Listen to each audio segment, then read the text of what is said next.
Bonjour, mon invité pour les Français.press et sénatrice des Français établis hors de France, Samantha Casbonne, bonjour. Bonjour. Alors, une fois n'est pas coutume, on ne va pas évoquer ensemble l'actualité politique pourtant brûlante, mais davantage un projet que vous avez initié en octobre dernier avec la création des palmes EFE, donc du réseau d'enseignement français à l'étranger. Il s'agit, rappelons-le, de récompenser les acteurs des écoles françaises à l'étranger, et leurs initiatives. Alors, Samantha Casbonne, près de 4 mois après le lancement, pouvez-vous nous faire un premier bilan? Comment la communauté éducative des Français à l'étranger a-t-elle accueilli ces palmes? Alors, bilan très positif, avec un enthousiasme non dissimulé, en tout cas des acteurs. Et ça, c'est ça qui finalement nous réjouit vraiment, c'est que tout le monde a compris le sens de ce moment, de cet événement, qui est tout simplement de faire réseau et de pouvoir ensemble valoriser ce auquel nous tenons certainement le plus, nous, Français de l'étranger, c'est notre réseau d'enseignement et ça, pour nous tous, c'est crucial, c'est important et c'est une visibilité que nous recherchons pour plusieurs raisons. Donc, objectif en matière, en tout cas, de réception auprès des acteurs, totalement positif. Alors, il y a première phase de dossier des candidatures, je crois, est close, hein. Alors, vous pouvez nous donner quelques chiffres, combien de candidatures reçues? Est-ce que ça vient d'un peu partout dans le monde ou alors plus un continent davantage qu'un autre? Alors, bah, les chiffres parlent d'eux-mêmes. Pour une première édition, nous avons 291 candidatures, ce qui est très important pour une première. Nous avons également, comme information importante à donner, plus de 181 établissements qui ont postulé, ce qui est un nombre très important parce que si on enlève des établissements homologués, toutes les toutes petites structures type maternelle, on s'aperçoit qu'avec 181, on est quasiment à un établissement sur deux du réseau. Donc pour une première édition, c'est juste incroyable. Et puis nous sommes surtout dans 79 pays, ce qui là encore, pour une première édition, est au-delà de nos espérances. Donc moi, je tiens tout de suite à dire quelque chose parce que ces bons résultats tiennent aussi à l'engagement qu'a tenu et très bien tenu l'agence et l'agence d'enseignement français à l'étranger, la l'AEFE. Alors, donc là, je récapitule juste 291 candidatures, 180 établissements, 79 pays. Bon, à part quelques ajustements, des petites vidéos qui manqueraient, mais l'inscription pour les dossiers est vraiment close. On ne peut pas faire une nouvelle candidature pour le Non. moment. Et donc, alors, la prochaine étape, c'est quoi? C'est le jury qui va travailler dorénavant à regarder, les projets, les initiatives qui vous ont été envoyées. Juste un petit rappel, le jury est composé comment? Alors, très bonne question. Le jury est composé donc 14 membres. Il y a 7 parrains. Donc, chaque parrain d'une thématique apporte un membre du jury. Et puis, il y a 7 autres jurys, beaucoup plus institutionnels, on va les nommer ainsi. Donc, les parrains peuvent être, eux, sans lien avec l'éducation directement, j'entends, hein, parce que si vous regardez nos parrains, on a la Maïf, on a la transatlantique. Alors, bien sûr qu'ils parlent l'éducation, puisqu'ils ont un public essentiellement tourné vers l'éducation, mais néanmoins, ce ne sont pas forcément des pédagogues. Mais ensuite, on a une deuxième partie qui sont plus institutionnelles. Donc, on a des représentants du ministère des Affaires étrangères, deux ministères de l'Éducation nationale, deux également. Nous avons un représentant de la MOPA, qui est l'Association des palmes académiques.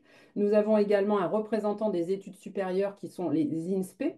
Nous avons également un de nos partenaires, parce qu'on voulait quelqu'un qui n'ait pas du tout de lien non plus avec l'enseignement, mais qui soit un peu un profane, justement pour apporter cet équilibre, cet œil de ah, voilà, moi je découvre ce monde. Et donc là, puisqu'on a aussi dans nos partenaires le Conseil des notaires de France, mais qui est une profession aussi qui est en lien avec les Français de l'étranger puisqu'ils offrent des services et ils ont une convention avec le MAE, mais eux ont un regard complètement, j'ai envie de dire, éloigné du monde de l'éducation. Donc c'est ce regard aussi qu'on a cherché.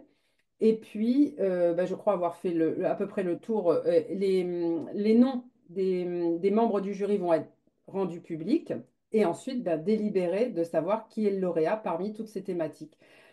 Et parmi les lauréats et parmi les petits, moyens, grands établissements. Nous garderons le suspense jusqu'à la cérémonie, mais le jury, là, va bientôt apporter sa délibération puisqu'ils avaient 15 jours pour évaluer les dossiers. Alors, vous parlez de la cérémonie hein, de remise de ces palmes EFE, hein, du réseau d'enseignement français à l'étranger. Celle-ci se tiendra où et quand exactement? Le 13 mars, à la Sorbonne. Donc, la Sorbonne qui nous met en tant que parrain, c'est son grand amphithéâtre à disposition et qui nous offre l'opportunité également d'avoir pour des rencontres en fin de cérémonie un moment de partage avec les différents acteurs du réseau qui seront présents. Donc, le 13 mars, alors l'horaire précis, c'est 19 heures pour, me semble-t-il, je vais quand même m'assurer de cette heure précise et tous ceux qui se sont inscrits de toute façon, puisque les inscriptions sont ouvertes, recevront une confirmation du démarrage précis de l'heure de la cérémonie, mais l'accueil se fera entre 18 heures et 19 heures.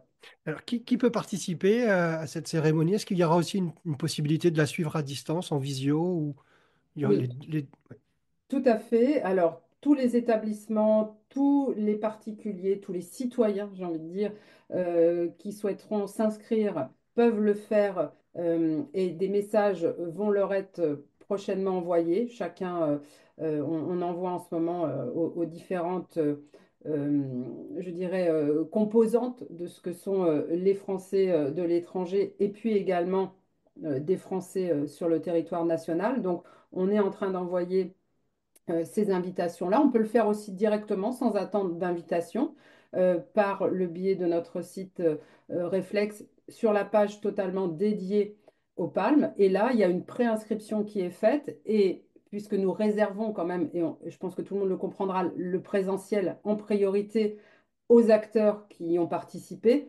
si évidemment il nous reste des places, mais ça on va le déterminer assez vite, eh bien tous ceux qui souhaiteront venir seront les bienvenus.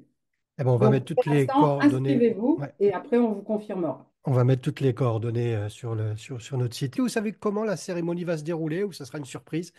Non, non, je peux déjà vous donner quelques grandes lignes. Je ne vais pas rentrer totalement dans le déroulé précis, mais en fait, donc il va y avoir un petit temps, très petit temps de discours, et je vous dis, ce sera très petit parce qu'au fond, on veut vraiment totalement dédier au visionnage des vidéos lauréates, et puis on veut également laisser du temps aux différents à la fois membres du jury qui viendront remettre les prix, d'expliquer et de justifier leur choix, et de la même manière aux ceux qui l'ont reçu, pardon, ce prix, de pouvoir également, eux, expliquer pourquoi ils ont mis en place cette action.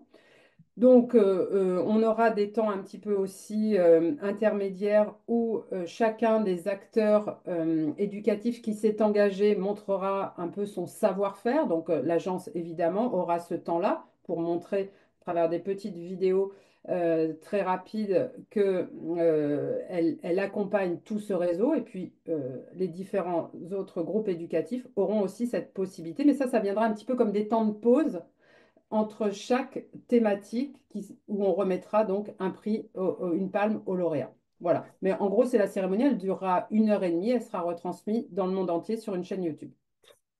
Une grande mobilisation du réseau, vous l'avez dit, Samantha Casbonne, 291 candidatures, 180 établissements, 79 pays. Est-ce que d'ores et déjà, vous pensez à la prochaine édition? Est-ce que ces palmes seront annuelles? Ah, mais complètement, et je vais même vous dire plus, on veut faire de cet événement un événement déclencheur d'une autre vision de l'enseignement français à l'étranger. Ce qu'on voudrait aussi, c'est accompagner des projets, c'est aider ces petites écoles. Donc, tout ce que nous collectons grâce à nos contributeurs, on va le remettre à disposition sous forme, mais là encore, c'est en réflexion, mais la prochaine édition, ou même là, dès le mois de mars, avril, quand on va repartir sur la prochaine édition, on voudrait mettre en place un certain nombre de bourses aussi pour accompagner des établissements. On voudrait également permettre à tous les contributeurs de financer chacun des différents projets. C'est-à-dire qu'on va mettre tous les projets, tout le monde aura accès à tous les projets. Moi, je passe un temps sur mes week-ends à visionner. Il y en a 291, c'est beaucoup. Mais il y a tellement de merveilleuses choses, mais vraiment, qui touchent, qui sont, enfin, quand vous les verrez, vous direz, mais quel merveilleux réseau nous avons. C'est incroyable de voir cet investissement des enseignants, des personnels de direction, des parents, des élèves évidemment en priorité. Eh bien, une fois que vous aurez été touché, comme nous pouvons l'être, nous qui avons accès, même si on ne fait pas partie du jury, mais à ces vidéos, eh bien, peut-être que certains vont avoir envie d'aider les établissements à travers le monde. Donc moi, je me servirai d'une possibilité que j'ai de faire connaître à travers le monde ces différentes vidéos pour que peut-être certains contributeurs, anonymes ou pas, qui aiment l'école, puissent financer chacun des projets qu'ils verront. Donc c'est ça aussi que nous souhaiterions mettre en place dans un autre temps, c'est d'être vraiment une rencontre entre tous ceux qui voudraient aider l'enseignement français à l'étranger, qui ne savent pas comment le faire. Eh bien, faites-le sur du concret, sur ce que fait le terrain, accompagnez tel projet de développement durable, tel projet d'inclusion, tel projet de lutte contre la discrimination. Chacun pourra choisir un projet qui l'accompagne et faire un don s'il a envie et qui reviendra directement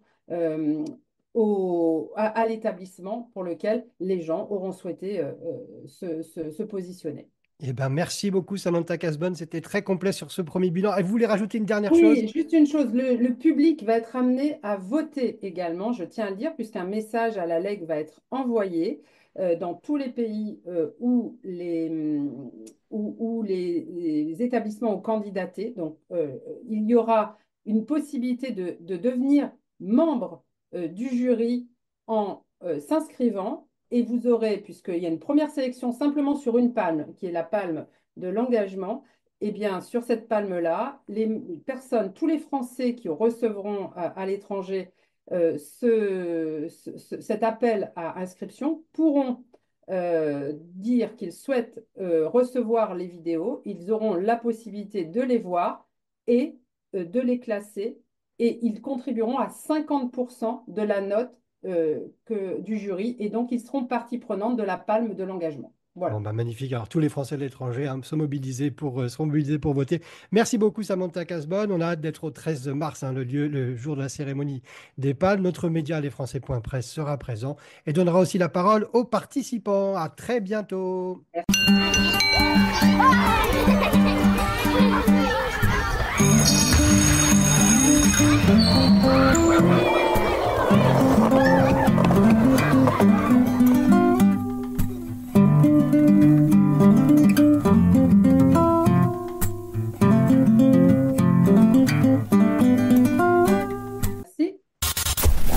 C'était lesfrançais.press.